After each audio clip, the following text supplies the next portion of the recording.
Boa tarde. Esse é o nosso projeto de aplicação Jupyter Notebook via VS Code. Na primeira etapa, temos o nosso tema, que é a análise e a classificação de sotaques com coeficientes MFCCS. Né? Vai fazer a classificação do sotaque, idioma. E qual que é o objetivo do nosso projeto? Né? Então, esse projeto, ele busca justamente utilizar as MFCCS, que são característica acústica extraída de sinais de áudio. Né? Então, permite que o modelo Machine Learning ele faça a identificação de qual país ou sotaque uma fala lá pertence. Então, as MFCCS são amplamente utilizadas em reconhecimento de fala, classificação de alguma emoção, entre outros. Temos aqui a data do nosso projeto, o mês e o ano, novembro de 2025, e em seguida o nome de todos os integrantes do grupo. Nessa segunda etapa, mostra o assunto que será abordado no nosso projeto. Então, entendimento do dataset e a contextualização do problema, o carregamento da visão geral dos dados. Carregamos o dataset e examinamos as primeiras linhas para confirmar a estrutura, diagnóstico estatístico e confiabilidade dos dados e estatística descritiva. Nessa etapa, mostra o entendimento do dataset e a contextualização do problema. Então, aqui explica sobre o dataset, né, que ele é composto por características acústicas extraídas de gravações de voz, onde a variável alvo é o sotaque ou idioma do falante. Aqui tem outras explicações, né, do MFCSS, variáveis independentes. Então, qual que é o objetivo, né, de fazer esse entendimento do dataset junto com a contextualização? É compreender o conjunto de dados, né, que é utilizado no projeto, né, da classificação do sotaque, idiomas e tudo mais. E o que vamos analisar? Né, o que o dataset contém, né, incluindo o MFCSS, o idioma, sotaque, né, até mesmo o tempo de áudio, o formato das informações, ou seja, coluna, os tipos de dados, e também como os dados representam o problema real, que é a diferença entre os sotaques. Então, aqui no 2.3 mostra o carregamento e a visão geral dos dados. Então, aqui primeiro temos a biblioteca, né? Bem conhecido Pandas. Logo em seguida, temos a configuração de visualização para melhorar a estética, né? Para melhor estética. Então, é utilizado esse pedaço de código. Em seguida, é feito o carregamento do dataset. Por isso que é utilizado esse código aqui, que é o df.pd.read CSV. Nesse print, né, onde tem dimensões do dataset, onde está escrito dimensões do dataset e as primeiras 5 linhas do dataset, após rodar, irá apresentar essa mensagem. Logo em seguida tem a simulação da saída, né, das informações. Então agora eu vou rodar.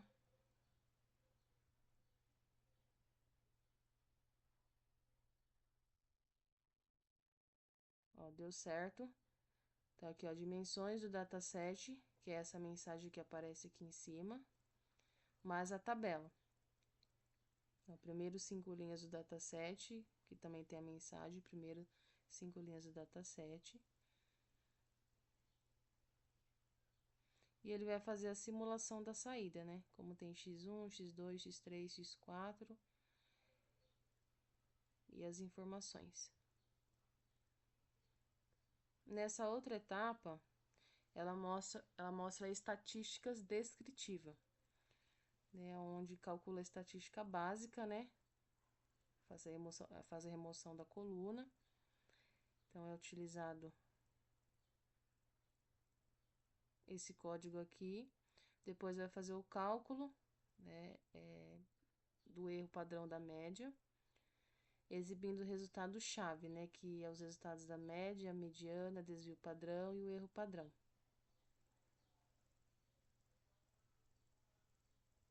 E E aqui são os formatos da saída, né? Os formatos numéricos da saída. Então, vamos rodar esse código aqui também. Ó, estatística descritiva, média, mediana, desvio padrão e erro padrão. Temos aqui o X1 até o X12. Então, ele mostra a mediana. Mostra a média.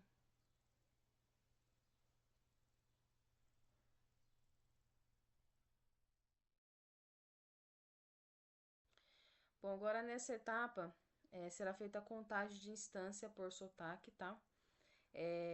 Essa primeira linha vai ler a coluna language, né, do data frame, e vai fazer a contagem, ou seja, quantas vezes cada sotaque aparece.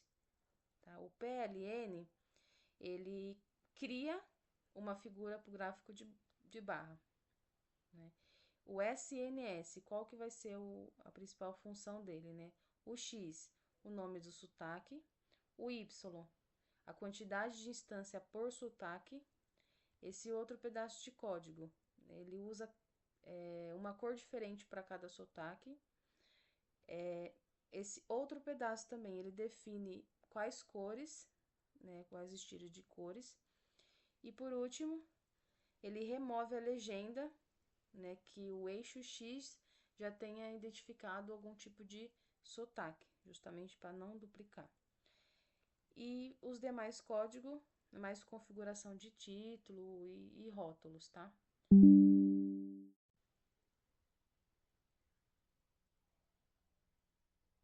Agora eu vou gerar. Agora ele apareceu a contagem de distância, né? Bom, nessa etapa, iremos fazer a seleção, né, das MFCCS para plotar. Então, nessa primeira linha de código, será feita a escolha das variáveis, né, porque tem maior desvio padrão, ou seja, varia mais a questão dos sotaques, tá? PLT. Esse PLT ele vai criar uma figura grande para justamente acomodar quatro subcapítulos, tá? A partir do for em diante até o SNS, esse pedaço de código é o loop para gerar justamente o botoxplot para cada MFCCS, né? Se é para cada sotaque, tá? Aí, a partir daqui em diante, será feita a criação de cada botoxplot. O PLT, esses 3 PLT, é a configuração visual, né, da figura. E o layout, né, o PLN layout, ele vai fazer o ajustamento do espaçamento. Tá? Então, vamos rodar esse. Então, aqui está a imagem, ó. Ele pegou o botoxplot, gerou o X2, o X7. Tá vendo que tá variando o X11 e o X12. Então, cada um desses daqui é um sotaque diferente.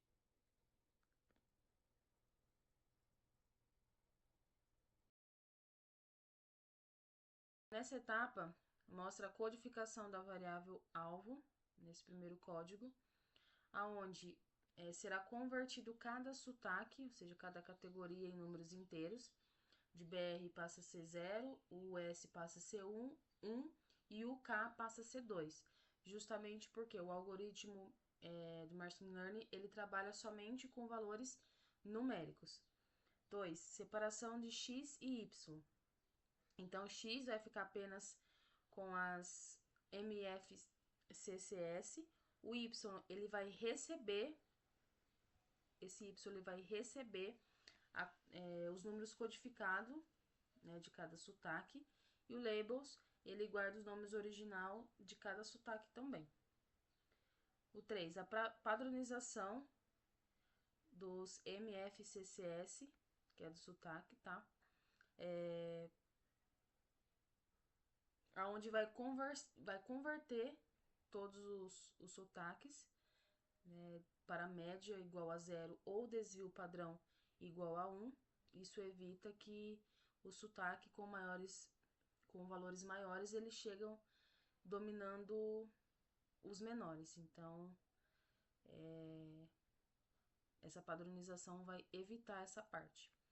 E por último, a divisão em treino e teste, né, que vai ficar 70% em treino e 30% para teste, né? E por último, o print, aonde vai imprimir as informações. Após rodar, então ele mostrou aqui pra gente o tamanho do conjunto do treino, que é 230 instância, o tamanho do conjunto de teste, que é 99 instância, e cada classe, né?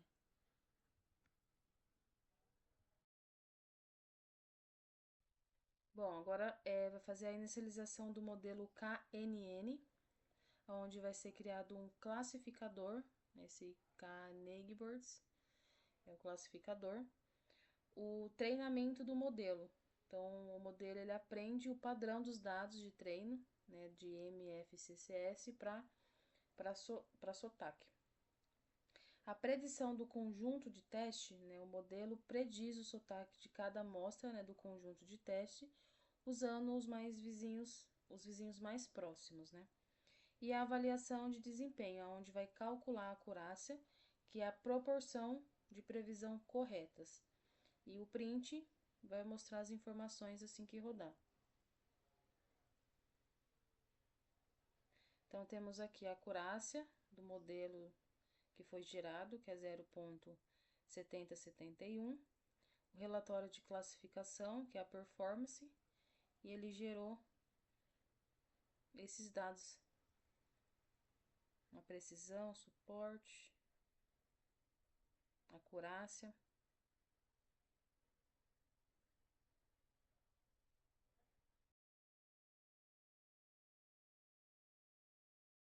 Ele serve para descobrir, esse primeiro código, ele serve para descobrir o sotaque, né, de uma nova gravação de voz, usando justamente os 12 MFCCS, tá? Então, o passo 1, ele vai converter para data frame, para manter a estrutura e padronizar. Então, esse primeiro código aqui, new date, ele vai transformar os 12 valores de MFCC em um data frame com colunas de x1 até x12, né, igual ao formato que vimos, né, no treinamento. Esse new date, né, o modelo foi treinado com dados padronizados. Então, aqui ele se aplica a mesma padronização para manter tudo igual, né, não ficar nada diferente. Fazer a predição. Então, o KNN ele compara esses MFCCS com os dados aprendidos e decide qual sotaque é o mais parecido, tá? O próximo é decodificar o rótulo, né? Esse decodificar o rótulo é o modelo que devolve algo como 0, como 1, como 2, etc., né? Justamente porque ele faz essa tradução, né, de BR, US, FR, etc. Só que em vez de ele fazer em formato de letras, ele vai transformar em dados numéricos. Aqui tem a simulação, né, dos dados. E novamente o print, que a hora que rodar, ele vai escrever as informações. Ele vai dar os dados. Então, rodamos. Simulação de classificação e produção. Os 12 coeficientes MFCC fornecidos resultaram na previsão do sotaque ES. A segunda amostra resultou na previsão do sotaque US.